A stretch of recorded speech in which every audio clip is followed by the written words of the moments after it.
해광천리원입니다. 우리 인간 사회는 얽히고 설킨 일들이 참으로 많죠. 특히 인간관계에서 더욱 그렇습니다. 인연이 맺어졌다 끊어졌다, 가까워졌다 소원해졌다, 이렇게 시간의 흐름에 따라서 시시각각 변해갑니다. 우리가 공부하는 명리이론도 참으로 복잡다단하게 얽혀 있죠. 특히 합과 충이 그렇습니다. 그런데 대부분의 사람들은 합은 좋고 충은 나쁘다, 많은 분들이 이러한 선입관을 가지고 계십니다. 그런데 어느 명리 이론이든 절대적으로 좋거나 절대적으로 나쁜 것은 없습니다. 그러면 이번에는 합과 충은 각각 어떠한 작용을 하는지 간단하게 비교해서 살펴보도록 하겠습니다. 일단 합이 되면 좋은 관계가 형성됩니다. 대표적인 것이 결혼이죠. 서로 친근해서 합한다. 그래서 합작 또는 결친, 친근, 결합, 이렇게 두 개를 합친다, 붙인다, 또 내가 그것을 얻는다, 취한다, 점유한다, 그러니까 내가 필요한 것을 끌어들인다, 이런 뜻도 있습니다. 그런데 좋은 것을 끌어들이면 좋은 반면에 나쁜 것을 끌어들이면 당연히 나쁘겠죠. 그리고 두 개가 이렇게 합하면 답답하게 묶이는 거죠. 꼼짝달싹 못하게 갇힌다, 답답하다, 흐름이 막힌다, 이러한 부정적인 의미도 내포되어 있습니다. 자, 그럼 충이라고 하는 것은 충돌, 싸운다, 부서진다, 쳐낸다, 이런 의미가 있죠. 대표적인 것이 충돌과 싸움입니다. 마찰을 일으키고 부서지는 거죠. 그러나 두 개가 마찰하면 서로 기가 교류된다, 기가 통한다, 이런 좋은 뜻도 있습니다. 그러니까 서로 왔다 갔다 한다, 왕래한다. 물품이 왕래하면 교역이 되죠. 무역, 자, 서로의 기가 통하는 소통, 이러한 좋은 의미가 많습니다. 그러니까 합으로 인해서 묶여있던 것을 충으로 풀어주는 역할을 해요. 답답했던 상황에서 자유로워진다, 석방된다. 물론 충을 하면 서로 밀어낸다는 뜻도 있지만 상대방의 것을 움직여서 내게로 가져온다, 내가 취한다, 이런 뜻도 있습니다. 그러니까 합이 묶여서 답답한 거라면 충은 풀려서 자유로워지는 겁니다. 자, 이렇게 보면 충이 합보다 훨씬 좋죠. 실제로 사주에서 합보다 충이 좋은 작용을 할 때가 많습니다. 오늘은 지지합과 지지충을 중심으로 살펴보겠습니다. 먼저 지지육합 중에는 자축합이 있죠. 자, 이 자축합은 굉장히 음습한 상태에서 합하는 겁니다. 해자축으로 수기가 강한 상태에서 합하죠. 그래서 자축이 합하면 상당히 냉기가 강해집니다. 날씨가 상당히 추울 때는 수족을 마음대로 움직이지 못할 정도로 마비가 되죠. 냉증으로 인한 마비. 그 다음에 인해합이 있어요. 인해합은 겉으로 수생목을 합니다. 지장간 속에서는 병임충으로 병화의 양기가 꺼집니다. 그러니까 중풍, 뇌출혈, 이런 것들을 유발합니다. 그래서 사주에 인해합이 있으면 유심히 살펴봐야 됩니다. 건강면에서 상당히 안 좋은 경우가 많습니다. 그 다음에는 묘술합이 있습니다. 겉으로 목국토로 술토가 상합니다. 이때 묘목은 테이프 작용을 해요. 그러니까 테이프로 둘둘 둘러매면 답답하죠. 한편 이 묘목의 생기가 술토의 낙엽 속으로 들어가서 역시 상합니다. 물론 묘술합하면 목토조합으로 부동산하고 관련이 많아요. 하지만 합으로 인한 묶임으로 인해서 불리하게 작용할 때도 있다. 그 다음에 진유합입니다. 자, 이때는 지장간 속에 있는 을목이 신금한테 극을 당해서 생기가 다칩니다. 육체 손상, 사고 이런 것들을 의미합니다. 그 다음에 사신합은 화와 금의 결합이죠. 이때는 화의 세력이 강한지 금의 세력이 강한지 두 개의 세력을 비교해서 살펴봅니다.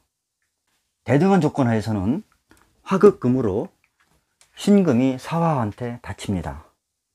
한편 사화양이 신금이라는 음을 견제한다는 의미에서는 좋은 작용할 때가 많아요. 오미합 역시 자축합처럼 상당히 좁은 공간에서 합을 합니다. 그래서 집착이 상당히 강해요. 배우자 궁에 오미합이 있다. 결혼 생활이 상당히 답답한 것을 의미합니다. 자, 이렇게 합을 해서 묶이는 것을 합반이라고 하죠. 답답하다, 기가 잘 안 통한다, 이렇게 두 글자가 합을 하게 되면 각자의 자주성을 상실하게 되어 주체성을 잃는다, 최성을 상실한다. 합에는 이러한 의미가 강합니다. 반면에 충은 소통의 의미가 있다고 그랬습니다. 좌우충, 사해충을 보면 수와 화의 대립입니다. 수국화합니다. 자, 이러한 상태에서는 좌우충으로 우화가 상하고 사해충, 수국화로 사화가 꺼지는 것처럼 보이죠. 물론 꺼질 때도 많습니다. 하지만 이것은 수와 화의 교류예요. 수화가 교류한다, 수화가 기재된다, 완벽하게 이루어진다. 한마디로 수와 화의 소통이 원활해진다. 그래서 이렇게 사주 원국에 좌우충이나 사해충이 있는 사람들 머리가 빠르게 잘 돌아갑니다. 총명해요. 눈치가 빠릅니다. 그런가 하면 성격이 상당히 급해요. 다혈질이다. 이렇게 좋은 것과 나쁜 것을 동시에 공유하고 있습니다. 인신충, 묘유충은 금과 목의 싸움이죠. 금목상전. 금극목의 피해를 본다. 그런데 목은 펼쳐나가는 기운이죠. 금은 거둬들이는 기운입니다. 그래서 이것이 대표적인 금융과 무역의 상입니다. 서로 교역을 한다. 그리고 충미충과 진술충은 토끼리의 충이죠. 그렇기 때문에 지장간에서 을목과 신금, 계수와 정화가 서로 충을 합니다. 여기서도 마찬가지예요. 그러니까 어느 한쪽의 기가 약할 때는 약한 쪽의 기운이 상하게 되겠죠. 그런데 이 축토는 금고, 미토, 목고, 진토, 수고, 술토, 화고죠. 이 속에 재나 관이 들어있다. 그러면 이때는 충을 해서 열어주는 게 좋습니다. 이것을 충계라고 합니다. 이때는 이 고지에 들어있는 재와 관을 충으로 열어서 쓴다. 내가 활용한다, 취한다. 이렇게 좋게 활용할 때가 많습니다. 그러면은 합으로 이루어진 사주 예문을 한번 보겠습니다. 정유, 임자, 계해, 갑인. 금수가 상당히 왕하죠. 그런데 여기에서 이렇게 인해합을 합니다. 음기가 강한 상태에서 유일하게 인목, 양기가 있습니다. 그런데 인해합으로 인목 속에 있는 이 병화가 꺼져가요. 그래서 병화가 합을 당해서 상하게 됩니다. 혈류가 머리에서 막힌다. 그래서 이 사람은 뇌출혈로 사망하게 됩니다. 이 사주는 몇 번 다뤄봤던 워런 버핏의 사주입니다. 자, 임자, 임수로 비겁이 상당히 강하죠. 그러니까 일단 투기 성향을 가지고 있다. 그런데 재성을 뜻하는 오화가 연지에 있습니다. 그리고 그 재성이 인성을 차고 있죠. 이렇게 재성이 인성을 차고 있을 때, 특히 연에서 차고 있을 때 큰 규모의 돈을 의미합니다. 이 돈을 좌우충으로 4개로 가져옵니다. 돈을 유통시킨다. 그러니까 충을 해서 교환한다는 얘기는 이 오화가 돈이니까 이 자수도 돈이 되는 거예요. 좌우충으로 서로 교류한다. 그리고 시지에 있는 이 인목도 식신으로 돈이 되죠. 이 식신을 비겁세력인 즉 신금과 합해서 인신충으로 내가 취합니다. 그러니까 여기서는 좌우충 인신충으로 내가 돈을 취한다. 그리고 좌우충이니까 빠른 속도로 돈을 취한다. 자, 이렇게 합과 충에 대해서 간단하게 살펴봤습니다. 그러니까 합이라고 해서 좋은 것이 아니고 충이라고 해서 나쁜 것도 아니다.